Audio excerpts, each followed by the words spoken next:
Mohon maaf banget ya teman-teman, tadi videonya tuh kepotong dan video ini akan aku upload sebagai part kedua aja ya.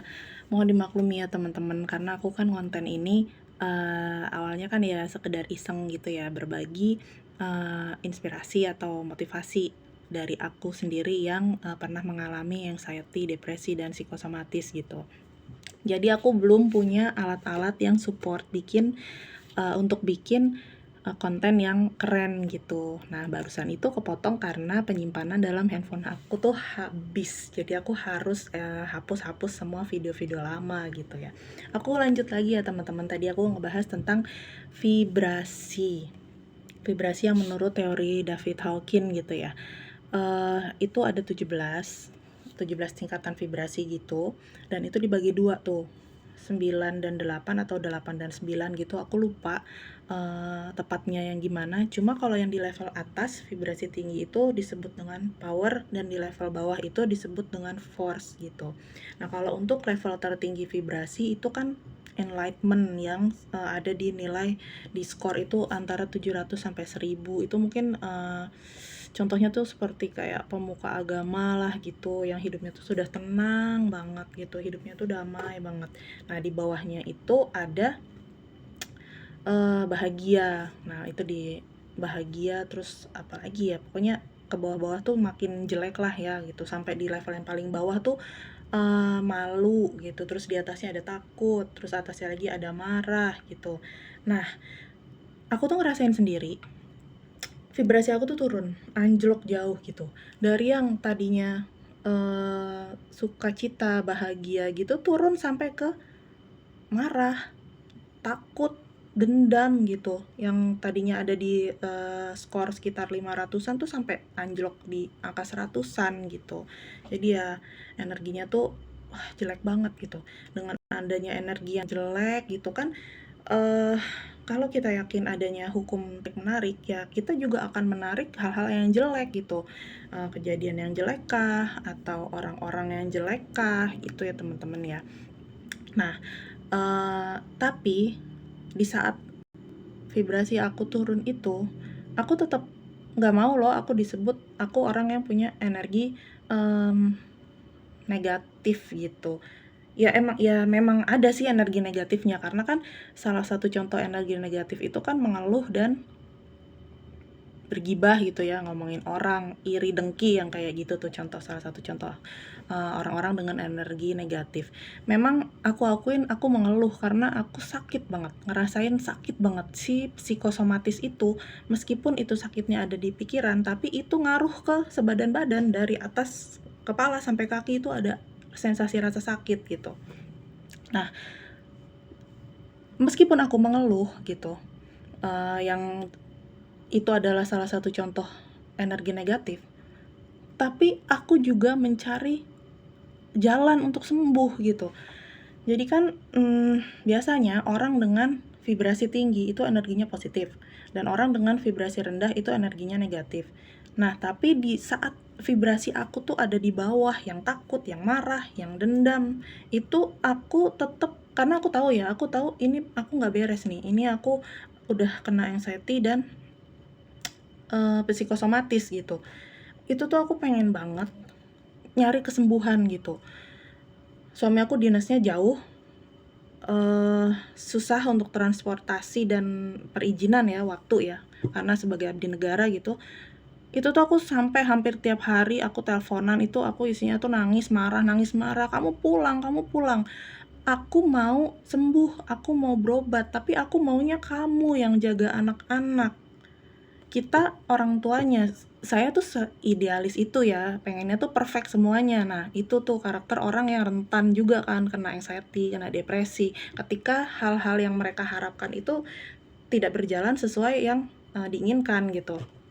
Nah, tiap malam tuh saya, "Ayo cepet, kamu pulang, kamu bawa ini anak-anak, kamu jaga ini anak-anak," gitu. Saya tuh sampai ada di sempet, "Udah, kamu pulang, kamu nggak mau punya istri kayak aku pun nggak apa-apa, yang penting anak-anak kamu pegang."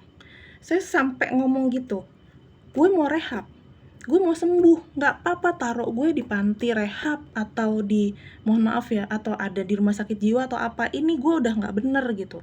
Taruh aku di sana, kamu yang jaga anak-anak, udah nggak usah mikirin aku lagi. Saya sampai di level seperti itu, teman-teman. Itu beberapa bulan yang lalu, sekitar bulan Juli atau Agustus itu. Saya kayak gitu. Meskipun ya itu tadi vibrasinya lagi rendah, ampun-ampunan gitu, saya tetap gue mau sembuh. Saya nggak cuman mengeluh, tapi saya juga mencari solusi gitu ya. Dan alhamdulillahnya setelah yang saya bilang tadi tuh, saya merubah semuanya, saya menutup dendam, menutup luka lama, udah nggak saya ingat-ingat lagi. Nah, di situ teman-teman, saya mulai menarik hal-hal yang bagus-bagus gitu. Oh iya, vibrasi tinggi juga bisa terjadi kalau kita bersyukur. Ya, saya mulai mensyukuri. Saya bersyukur karena ya Allah, terima kasih udah ditegur. Terima kasih dikasih sakit kayak gini, meskipun cara Allah menegur saya itu ya Allah, Masya Allah keren banget ya, sampai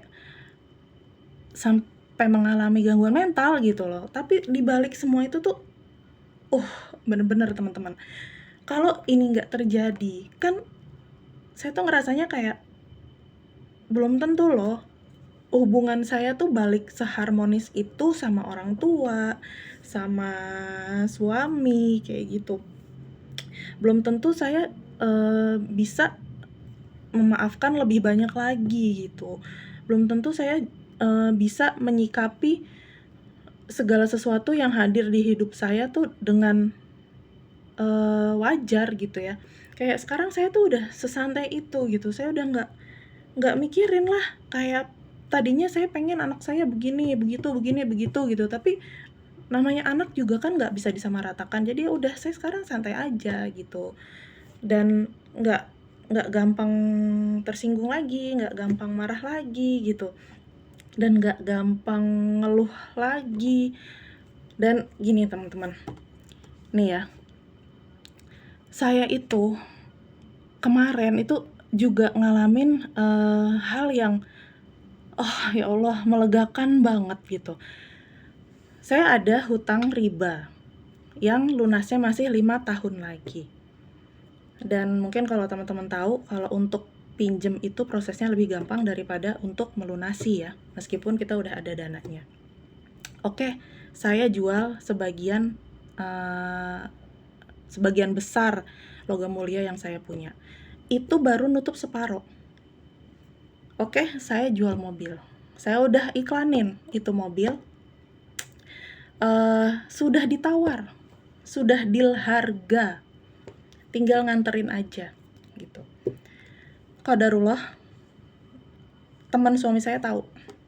Dan apa yang dibilang sama teman suami saya itu, Mas, saya bisa bantu kalau tujuannya untuk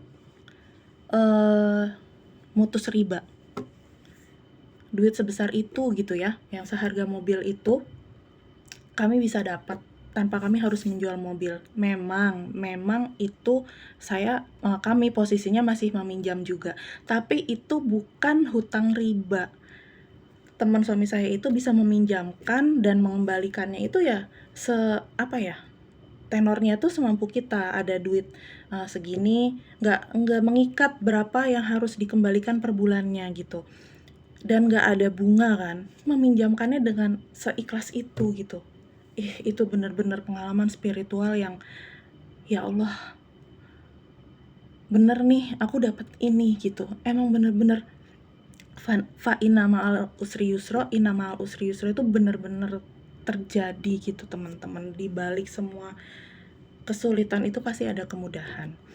Nah, nggak tahu gimana juga ya, ya memang itu tadi hukum tarik menarik. Saya kan mulai berpikir dan merasakan saya harus menemukan sebanyak-banyaknya orangkah, pengalamankah, kejadiankah yang positif sifatnya gitu. Saya tuh mikir gitu, kayak sebelum tidur kan selain berafirmasi positif gitu, saya tuh juga kayak ya Allah, pengen deh selain bebas riba gitu, saya pengen tuh bisa nabung gitu. pengen tuh bisa umroh gitu. Seandainya kemarin pun logam mulia saya cukup buat umroh, bawa suami sama anak-anak, tapi lebih baik kan untuk menutup hutang dulu ya gitu, yang lebih wajib gitu. Tapi saya mikir gitu, enak ya kalau bisa nabung, ya Allah enak banget gitu. Sampai saya ketiduran, dan di dalam mimpi saya itu muncullah wajah teman saya yang kerjaannya sama gitu, satu kantor sama saya, tapi teman saya ini punya bisnis. Jadi saya tuh memandang dia sebagai seseorang yang positif dan berkelimpahan gitu. Karena dia bisa haji, bisa naik haji itu yang haji apa namanya? Furoda ya, yang mahal banget gitu ya, teman-teman. Nah, itu loh kok di antara banyak temen gue yang udah haji dan umroh, kenapa dia gitu? Kenapa wajahnya dia gitu yang muncul di mimpi aku gitu? Dan aku beberapa hari berikutnya aku nemuin dia di kantor gitu. Ya dia heran gitu loh. Lo kenapa gitu? Ya aku bilang, enggak mbak, gue mimpi lo aja. Mimpi ya saya ceritain lah begini gitu, karena menurut gue tuh lo orangnya tuh positif dan berkelimpahan lah, bahagia lahir batin gitu. Ya udah, terus ternyata memang lo dia malah kayak yang kemarin dia sempet ngikutin kegiatan saya ini, kegiatan kantor saya ini secara online. Dia nonton di YouTube gitu, dan dia tuh langsung WA, itu keren loh kegiatan yang lo kemarin, narasumbernya keren loh, lo tuh bisa punya peluang bisnis dari situ, lebih besar dari gue. Dia tuh komen seperti itu. Dan teman-teman tahu nggak, saya siangnya itu ngobrol sama dia, sorenya itu pelunasan hutang riba saya itu langsung diproses, teman-teman. Padahal saya tuh baru si surat permohonan pelunasan itu baru dikasih siangnya tuh. Siangnya itu baru dibawa ke kantor cabang. Siang itu juga saya ngobrol sama dia. Sore itu saya ngeliat mobile banking saya itu, saya udah nggak ada data pinjaman sama sekali. Itu saya sampai nangis, saya sampai bilang ke suami saya, ya Allah Pak, kita udah nggak punya hutang riba lagi gitu. Itu bener-bener teman-teman, saya tuh mengalami pengalaman-pengalaman spiritual gitu banyak, teman-teman, setelah saya sakit dan bangkit ini. Ada salah satu teman saya tuh yang bilang kayak gini juga, keren lo ya gitu, lo lebih cepet pulihnya dari gue gitu, spiritual awakeningnya tuh lebih cepet gitu. Saya juga belum gitu-gitu paham banget ya teman-teman, cuman ini belakangan hari ini saya ngerasain begitu banyaknya kebahagiaan, begitu banyaknya, menurut saya ini kemakmuran banget buat saya gitu. Ya Allah, alhamdulillah sekali, alhamdulillah gitu. Jadi teman-teman yang masih ada di posisi saya tuh ya yakinlah kita tuh bisa sembuh, kita tuh bisa pulih, kita tuh bisa lebih sukses dari sebelum kita sakit atas seizin Allah. Teman-teman tetap dikelola positive thinkingnya, tetap dikelola perasaan bahagianya gitu ya teman-teman. Yakin kalau di semua kesulitan itu, di balik semua kesulitan pasti ada kemudahan, teman-teman ya. Percaya deh sama aku, insya Allah aku udah ya sebentar lagi jadi penyintas anxiety, bukan jadi orang anxiety lagi, teman-teman. Yakin ya. Oke teman-teman, selain berkesempatan untuk dinas, saya juga alhamdulillah ke kota ini saya jadi pulang kampung, mau nengokin bude-bude dan pakde-pakde, tante-tante juga gitu. Sebenarnya kampungnya orang tua sih ya, saya nggak punya kampung gitu. Saya lahir di Jakarta, saya lahir di Bogor, gede di Jakarta gitu. Jadi ya saya kesini sekalian silaturahmi. Alhamdulillah teman-teman, banyak banget pengalaman yang saya dapat, banyak banget kesempatan yang saya dapat. Alhamdulillah. Sekali lagi teman-teman, percaya, yakin, positive thinking, kita bisa pulih. Oke. Makasih ya teman-teman yang udah mau nonton, nyempetin nonton video saya. Saya mau lanjut ketemu sama saudara-saudara. Terima kasih. Wassalamualaikum warahmatullahi wabarakatuh. Bye-bye.